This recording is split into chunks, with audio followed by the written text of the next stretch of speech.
Štai žmogus, su kuriuo įsiamžinti nori ir dideli, ir maži. Antonas iš Vilniaus, rodysiu fokusus. Antonas ne šiaip fokusininkas. Jis praėjusių metų Lietuvos talentų antrosios vietos laimėtojas.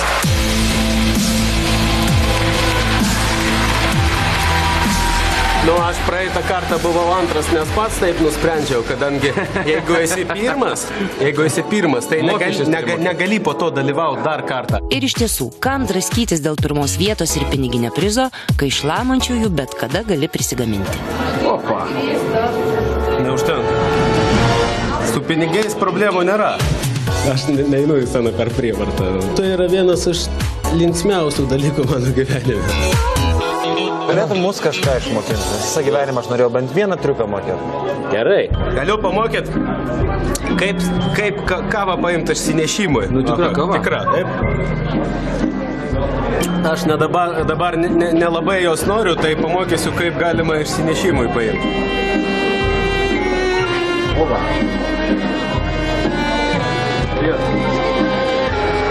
Viskas, rimat namo dabar. Jokių problemų. Kaip supratote, meistriškumo ir humoro jausmo Antonas neprarado. Tik įdomu, ar draugė su juo vis dar dirba paslaptingasis asistentas, praėjusią sezoną nugvelbęs auksinį Samo žiedą.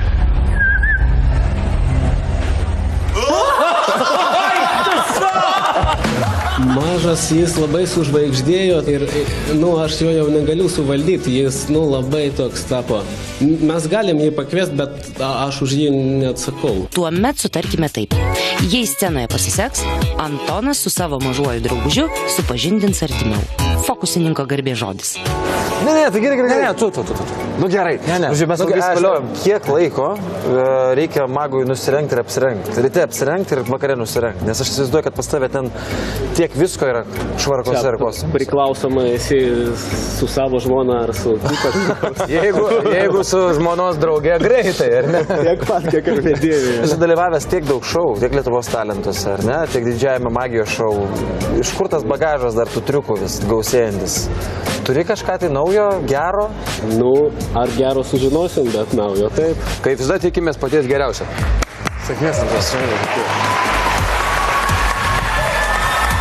Labas vakaras. Labas vakaras.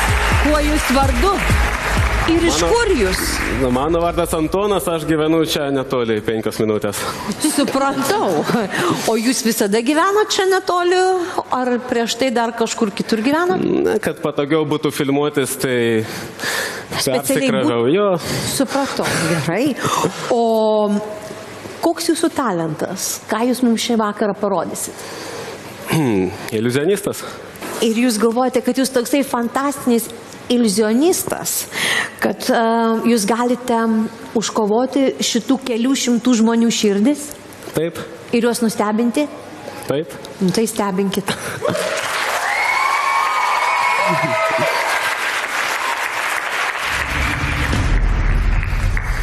Visi žinom, kas tai yra, tačiau ne visi žino, kad pasaulio čempionas gali sudėlioti Rubiko kubą per 6 sekundės. Jūs įsivaizduojat, gerai išmaišyta. Bet man užtenka 5. Tik minučių ir dar atsuktuvo. Todėl šiandien aš net nebandysiu jo rinkti. Aš jį tiesiog mesiu į viršų ir jis pats susidėlios.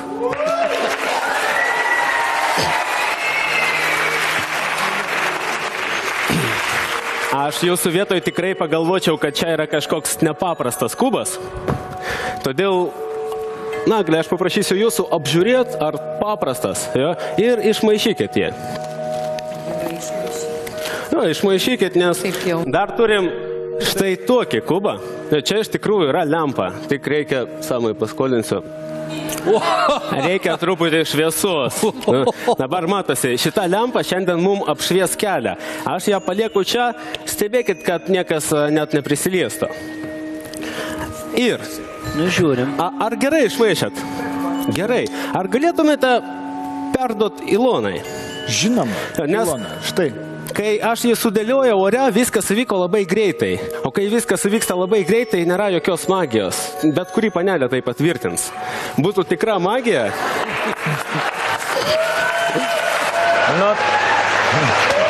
Jau gerai. būtų tikroji magija, jeigu dabar Ilona jį sudėliotų. Ir tai padarytų net nežiūrint, be jokio specialaus pasiruošimo, paimtumėte kubą už nugaros. Ar jūs galite atsistoti? Galiu. Taip, prašau. Ir pabandykit jį dabar sudėlioti savo už nugaros. Tiesiog dėliokit, klausykit savo intuicijos. Ir tas kubas turi 43 kvintilionus kombinacijų.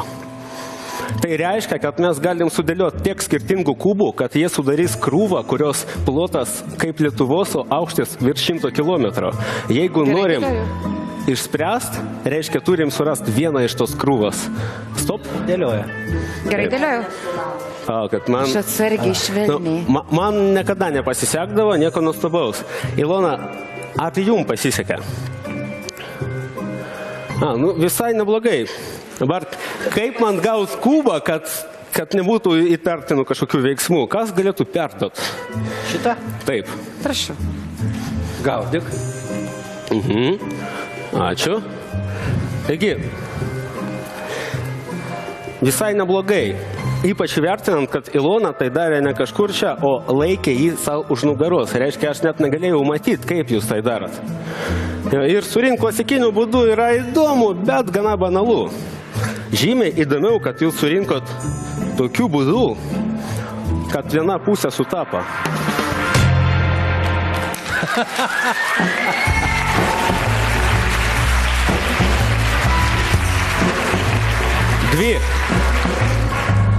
Dvi sutapo. 3. 4. 5. Visos 6. Profesionalė. Ir kas yra svarbu, Ilona, jūs pripažįstat, kad jūs dėliojot net negalvojant, tiesiog iš lempos, taip? Nepripažįstu, aš galvojau. Galvojat, bet norėjot sudėliot klasikiniu būdu, jo? Taip, bet nepavyko turbūt. Pavyko iš lempos. Taip. O mes kaip tik turim čia lempą. Nuo pat pradžių čia gulėjo šitą lempą. Samai, spraktelkit taip ir išsijungs. Ne. Ne. Palaukit, suaugęs vyras tiek kartų patikėjo.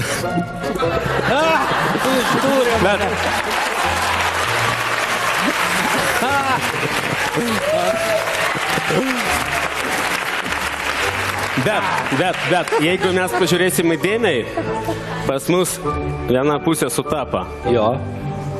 Sutapo. 2. 3. 3. Eik tu savo. 4. Sutapo čia ir sutapo čia.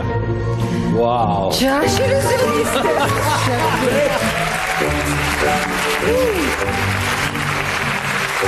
ir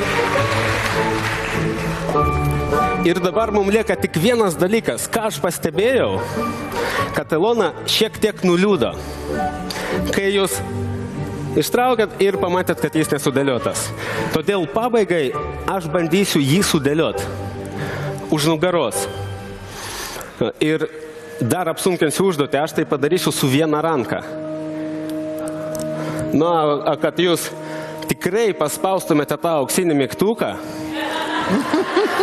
aš tuo metu stovėsiu ant vienos kojos.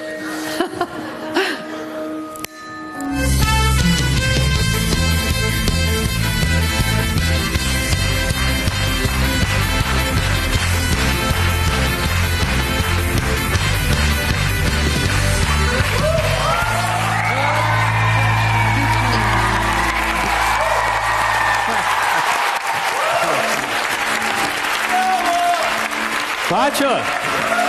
Antonas, kaip visada nuostabus.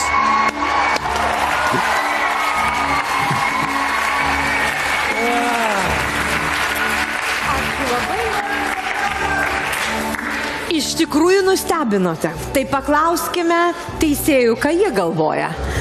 Ilona, tu kadangi čia praktiškai buvai... Praktiškai nežinau, kas čia dabar žvaigždė. Kas čia žvaigždė. Tai kaip tu jauteisi? Ką tu galvoji apie šitą numerį?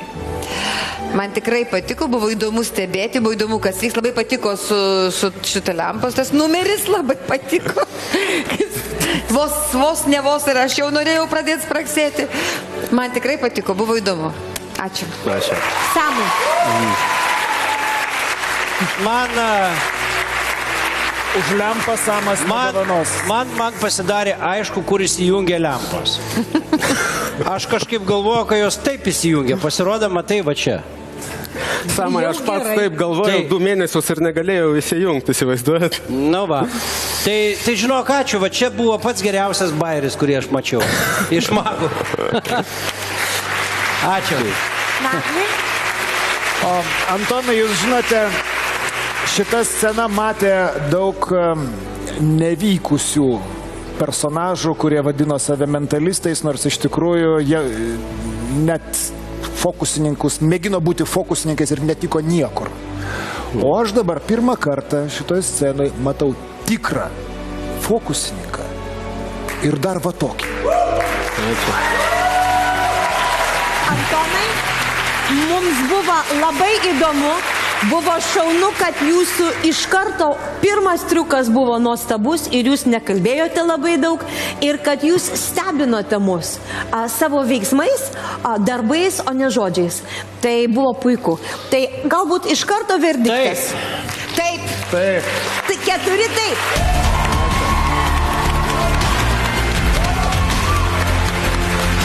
Kad tau lempa. Kaip visada.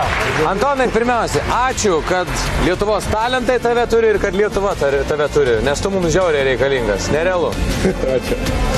Sėkmė. Seni, nuostabu. Ačiū. Lauksim tavęs.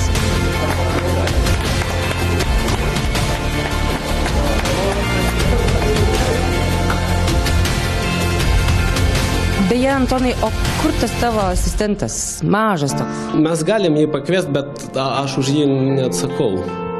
Aš nežinau. Nu, pabandom. Seniai, gali pasirodyt. Prašau.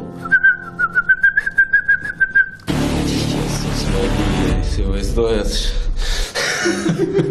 Nu, aš sakiau, kad jis dabar tapo nevaldomas, tai atleisk.